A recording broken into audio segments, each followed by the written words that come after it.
Hello everyone, welcome back to my channel, Beauty at 50. I hope you're having a wonderful day today. If this is your first time here, welcome to my channel. I talk about everything hair, skin and nails, everything beauty, and everything revolving around an aging skin.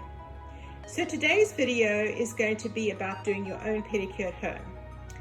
As you may know or may not know, I used to do nails for about 8 to 10 years. So I've got my license in doing nails. I thought it would be kind of interesting to share some of the tips and tricks that we learned at school just to do a perfect pedicure. I've got a couple of products here that I wanted to show you, but I will not be doing the polish because I've shown in other videos how to polish. So it's just going to be the basic setup of step-by-step doing a good pedicure. So I'm just going to go through a couple of the tools that you'd need to have to start a pedicure. These are just the basic things. Obviously you can add different things, but this is what you would pretty much need to do a basic pedicure. Over here we have our clippers, which you would need to trim nails if you need to trim nippers, a pushback, in other words, to push back that skin. Got a little scoop or a little thing. I like to use the metal ones, but you can also use the wooden sticks. Those also, I call them orange sticks. Those would also work well. A file and then a buffer block. And then if you have the rough skin, some people like this block. I actually prefer the foot file. It has a rough and a smooth side. That is kind of one of my favorite ones.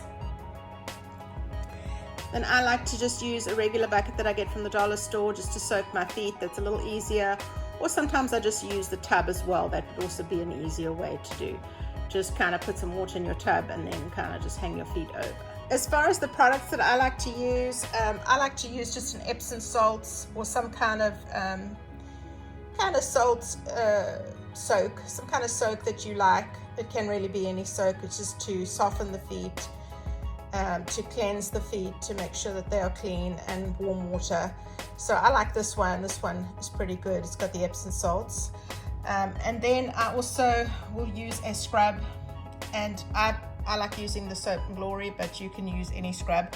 You can also make your own scrub just from lotion or just soap and a little bit of sugar. That can also work, or even sugar with a little bit of almond oil or some kind of oil that you like. So that's also, you don't actually have to.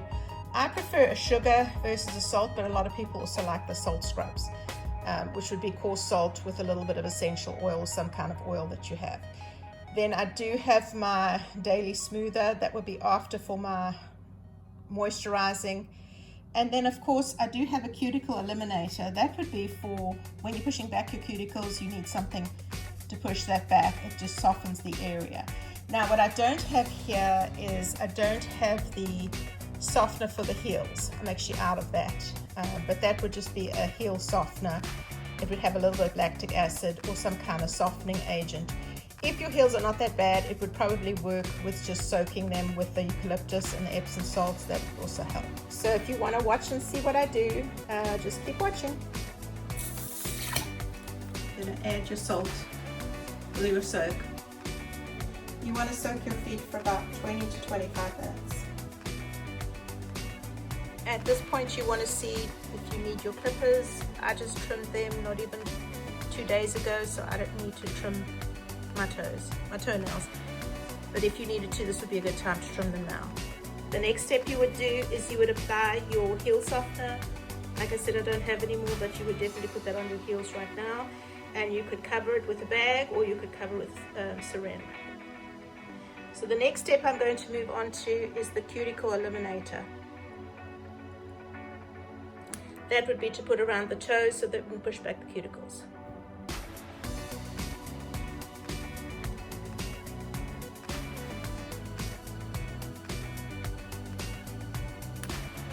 We push back each cuticles now with your cuticle stick.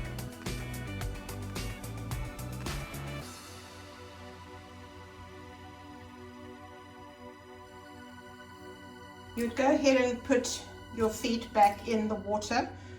So then the next step would be to use your block and your foot file.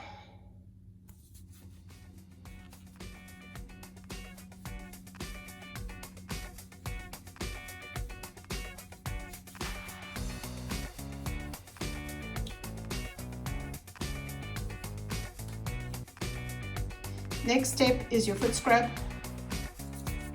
You're going to file and buff the nails.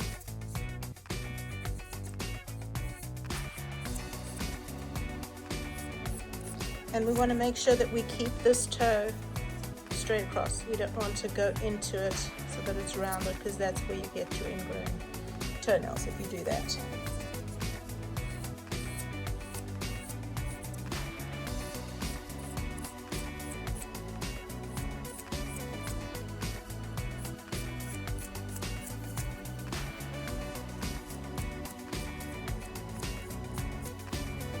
Then we're going to use our buffer block.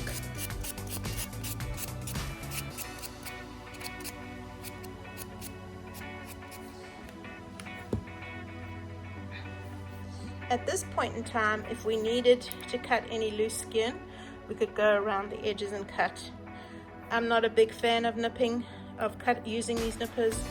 I only usually, unless I have a real big hangnail, but I try not to use a lot of these nippers, because sometimes using the nippers makes your nail actually grow more.